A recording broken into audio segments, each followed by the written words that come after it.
Good morning friend, Bengali কিচেনে আজ আমি তোমাদের তৈরি করে দেখাবো কারি। যার জন্য নিয়েছি রসুন 4-5 কোয়া, আর সঙ্গে আছে 3টে লঙ্কা, লাল লঙ্কা। আমি এর পেস্ট তৈরি করে নেব, মানে বেটে নেব।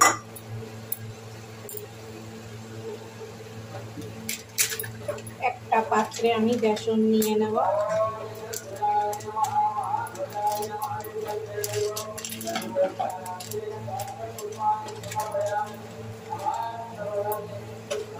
এইবার দিয়ে নেব লবণ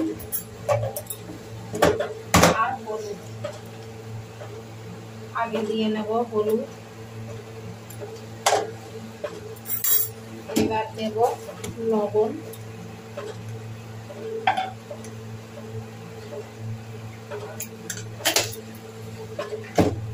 এবার দিয়ে নেব রসুন আর লঙ্কা পেস্ট একসঙ্গে।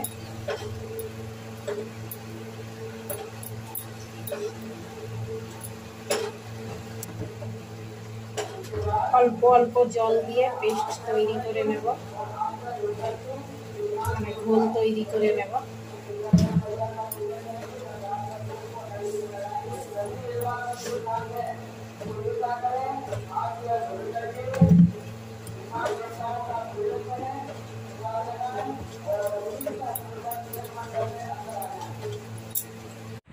ভালো করে ফেটে নেব। ফেটে নেওয়ার পর কিছু সময়ের জন্য রেস্টে রেখে নেব, 20 বা 15 মিনিট পর্যন্ত। আমি কিন্তু ঘোল তৈরি করার সময় সামান্য একটু খোল সোডা দিয়েছিলাম, বেশি না, দিয়ে দেখানো হয়নি, এই জন্য বলে দিচ্ছি। ফেটে নিয়েছি, এবার ঢেকে রেখে দেব। এবার আমি গ্যাসের উপর কড়াই বসিয়ে নেব। অয়েল গরম করে নিয়েছি, এবার না, অয়েল গরম হয়েছে, এখন বড়া দিয়ে নেব।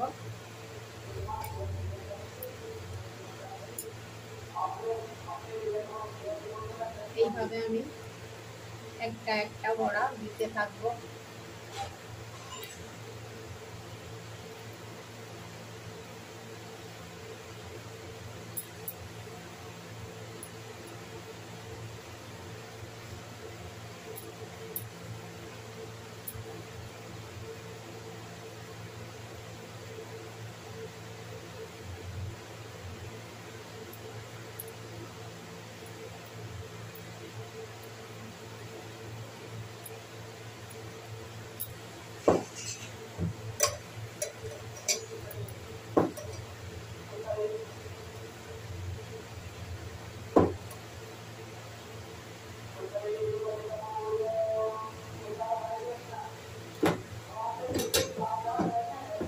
দেখো বড়া দিয়ে নিয়েছি, এবার এই বড়া ভেজে নেব।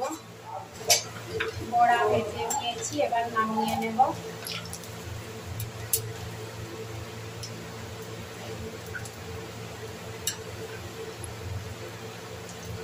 দেখো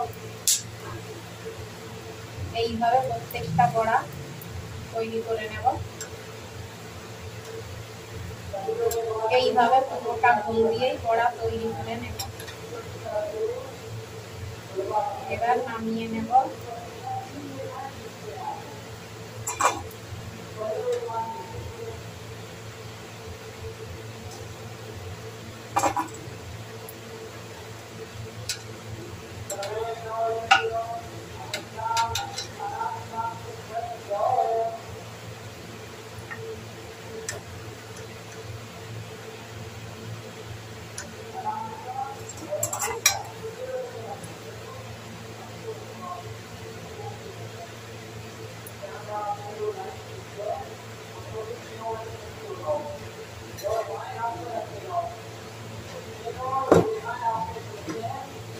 এইটুকু আমি আর তৈরি করবো না, এইটুকু জল দিয়ে আমি একটা ঘোল তৈরি করে রাখবো।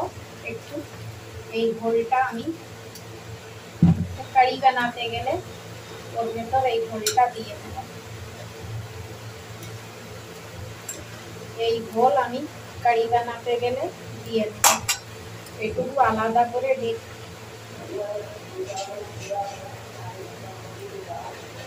গ্রেভিটা গাঢ় করার জন্য এই ঝোলটা আমি রেখে নেব।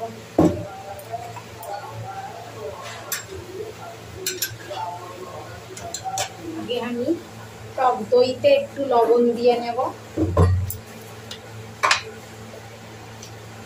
পরিমাণ মতো দিয়ে নেব, পরে আর দেব না। দিয়ে ভালো করে ঘোল তৈরি করে নেব, মানে ফেটে নেব।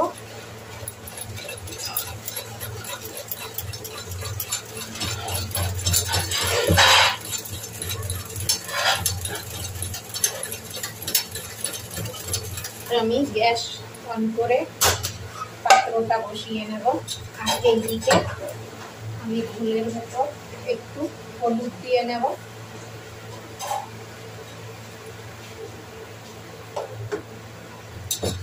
হলুদ দিয়ে ভালো করে ফেটে নেব। এর ভেতর একটু জলও দিয়ে নেব।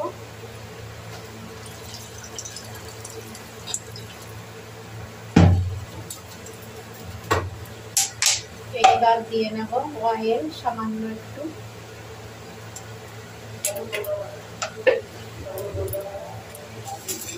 দেব দুটো তেজপাতা,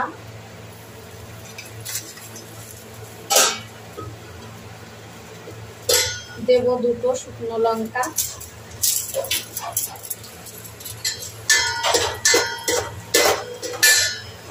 দেব সরিষা, জিরা আর মেথি একসঙ্গে।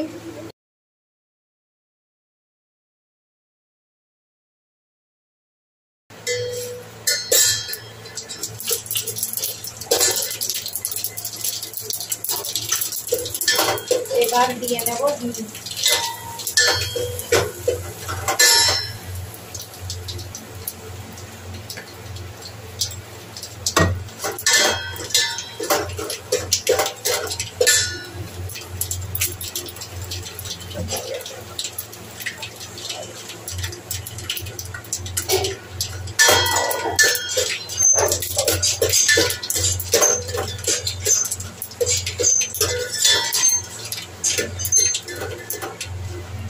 এবার দিয়ে নেব যে ঘোলটা তৈরি করেছি, এই ঘোল দিয়ে ঘোল দেওয়ার সময় গ্যাসের ফ্লেম একটু লো করে রাখবো একদম, নাইলে ফেটে উঠবে। আর নাড়াতে থাকবো এইভাবে।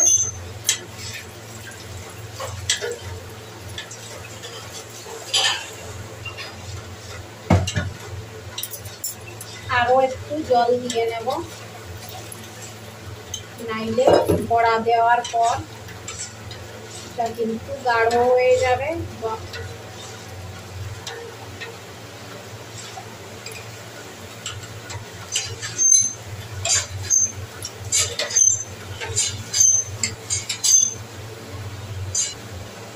এবার সামান্য একটু লঙ্কা পাউডার দিয়ে নেব। তোমরা চাইলে কাশ্মীরি লাল লঙ্কা পাউডারও দিতে পারো, এর নাইলে এইটা ঝালওয়ালা লঙ্কা পাউডার।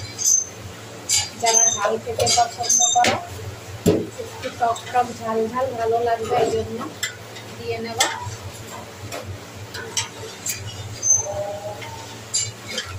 যে বড়া বানিয়ে রেখেছিলাম, বড়া দিয়ে নাড়াতে থাকবো।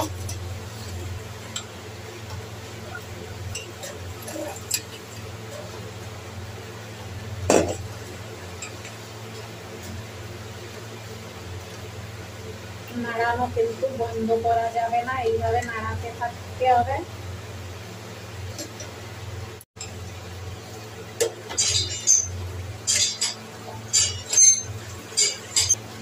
এবার আমি যে ঘোল বানিয়ে রেখেছিলাম বেসনের, এই ঘোলটাও দিয়ে নেব গ্রেভিটা গাঢ় করার জন্য।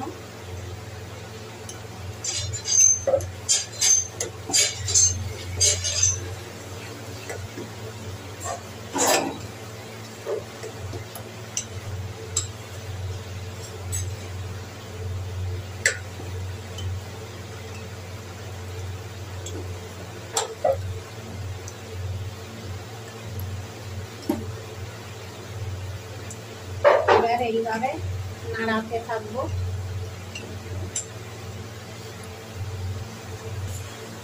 সামান্য একটু লবণ আরো দিয়ে নেব।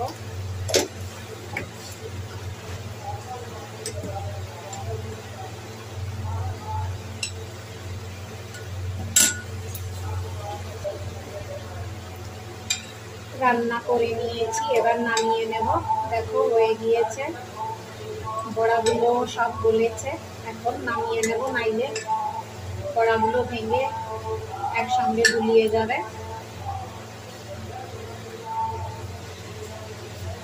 রান্না হওয়ার পর কেমন হয়েছে, যদি ভালো লেগে থাকে আমার এই রেসিপি, লাইক কমেন্ট আর সাবস্ক্রাইব করতে ভুলো না।